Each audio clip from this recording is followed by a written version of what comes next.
Akkaawuntii TikTokii bilbila irraa isin jalaa bade egaa akkaataa isin TikTok akkaawuntii bilbila irraa bade ka paaspoortii isaa hin beekne deeffachuu dandeessan.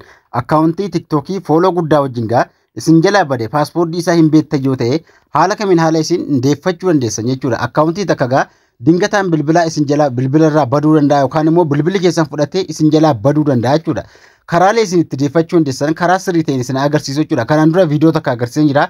Namoonni baay'een nadide ka jettan ni jirtu jechuudha. Kanaafuu akkaawuntii TikTok takka eega bilbila irraa badee deeffachuu ni danda'ama jechuudha. Isteeppii kana yoo hordoftan TikTok akkaawuntii bilbila irraa isin jalaa riimuuvii ta'e yookaan immoo isin jalaa badee jedhee bilbila biraa yoo bitattan irratti deeffachuu dandeessu jechuudha.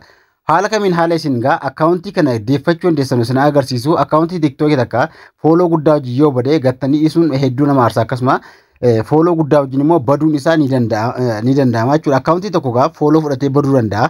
Kanaafuu yeroo inni isin jalaa badee jedhee haala kamiin haala isin akkaawuntii badde sana deeffachuu itti dandeessanu karaalee 3-4 waliin haa ilaallu jechuudha. Karaalee ittiin deebi'u karaa hedduutu jira. TikTok akkaawuntii tokko eega riimuuf ta'e karaa hedduudhaan karaa inni deebi'uu danda'u jechuudha. Kanaafuu har'a keessan agarsiisu gaa akkaawuntii dingataan paaspoortii isaa hin beektan ta'e bilbilli keessa fudhattee badde takka kan fooloo ofirraa qabu akkaawuntii TikTok sanaa haala kamiin haala isin deeffachuu dandeessan isin agarsiisaa jechuudha guyyaa har'aa. Kanaafuu haala kanaan nama wajjin turaasin jedha gaaffii namoota hedduun na gaafate viidiyoon duraan agarsiise duratti akkaawuntii TikTokii anaanaa deebuu didee warri jettan baay'eetu jirtu. Viidiyoo irraa kana keessatti gaan namoonni hedduun keessan deeffachuu dandeessu isiniin jedha akkasuma gara barnootaa sinofaa hundi keessan na waliin turaa isiniin jedha. Akkaawuntii viidiyoo kana gaa akka namoota hedduu bira ga'utti laayikii xumuu sheer gochuu hin dagatinaa isiniin jedha. Sabiskiraayibii warri hin godhin jirtanuu sabiskiraayibii godhaa isiniin jedha.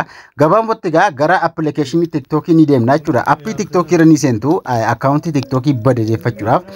Awwala TikTokii appilikeeshinii bilbila keessatti eega buufattanii kaatanii appii sana irra ni seentu jechuudha. Appilikeeshinii TikTok irra ni seentu.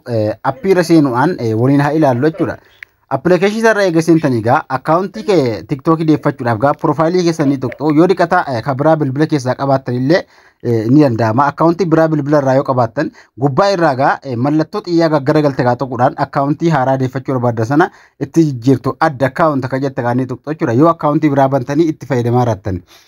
Adda akkaawunti ka jettu eega tuqxanii haala kanaas ni baasa. Sign up for TikTok isin jedha. Isin ganjallaa kana dhufuudhaan gaa login ka jette mallattoo diimaan ka jirtu tuquudhaan gara fuula duraa deemtu jechuudha. Namoonni lakkoofsa bilbilaa akkasuma Gmail illee hin beekne akkaawuntii kaa deeffachuu dandeessu jechuudha. Login ka jettu eega tuqxanii haala kanaan isin baasa wantoota 4 akkasuma username yookaan lakkoofsa bilbilaa deeffattamoo Facebook dhammoo Google dhammoo Twitter deeffatta isin jedha. Namoonni asirratti gaa username yookaan immoo email ka jedhu kanarra tuquudhaan lakkoofsa bilbilaa yookaan emailii ittiin bantan sana tokkollee beekuu qabdu jechuudha. Akkaawuntii TikTokii isin jalaa bade sana lakkoofsa bilbilaatii yookaan immoo iimeelii inni ittiin banamee jiru beekuu qabdu. Lakkoofsa bilbilaa yoo ta'e asirra lakkoofsa bilbilaa keessanii naquudhaan kan isin deeffachuu dandeessan. Iimeelii yookaan immoo Gmail akkaawuntii yoo ta'e Gmail akkaawuntii bakka naan naqxu jechuudha. Akkaawuntii Gmailii TikTok akkaawuntii sana ittiin banamee jiru yookaan immoo kan jala jiru bakka kanatti barreessuudhaan gaa yookaan username barreessuu dandeessu jechuudha. Fakkeenyaaf username nin barreessa. Username jechuun maqaa TikTokii ka maqaa TikTokii jala jiru sanaa jechuudha. Username jechuun username TikTokii keessan jala jiru gaa argachuu dandeessu. Searchii gochuudhaan TikTokii gubbaa irratti illee username ilaaluu dandeessu. Fakkeenyaaf gaa username TikTokii jala jiru sana barreessee gara fuula duraa adeemuudhaan username TikTokii ankoos sana jala jiru jechuudha. Ka bade sana jala jiru barreessuudhaan gara fuula duraa eegan dhufu interview paaspoortii hin beeku. Paaspoortii asirratti itti naqinaan jira. An garuu waan hin beekneef forget paaspoortii ka jedhu kana ni fayyadamtu jechuudha. Forget passport ka jedhu fayyadamuudhaan gaa ammallee ganjallaa kaa dhufuudhaan gaa point number or email isin jedha. Waan inni ittiin banamee jiru sana bilbila keessarraa qabaachuu qabdu giddeeta. Emailii yookaan lakkoofsa bilbilaa jechuudha. Kan inni ittiin banamee jiru lakkoofsa bilbilaa yookaan emailii yoo emailii ta'e emailii tuquudhaan yoo immoo lakkoofsa bilbilaa ta'e lakkoofsa bilbilaa tuquudhaan itti naqxu jechuudha. Gmail akkaawuntii isin TikTokii jala jiru sana itti naquudhaan gara fuula duraa deemtu. Eega itti naqxanii fixxanii kaatanii akkaawuntii Gmail sanaa koodii irratti isin erga verification koodii isin ta'uudhaaf yookaan abbaan Gmail sana isin ta'uudhaaf koodii irratti isin ergaa jechuudha. Gara email yookaan Gmail akkaawuntii deemuudhaan koodii fudhattanii dhuftu jechuudha. Gmail ittiin bantan yoo beektan ta'e jechuudha.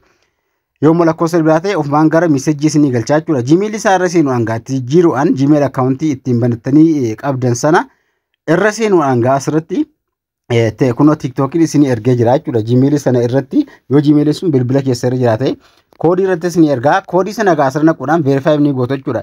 Lakkoofsa bilbilaa yoo ta'e illee haaluma kanaan hordofa steppii kana eeguudhaan deemtu yoo dhiqata lakkoofsa bilbilaa qabaattan jechuudha.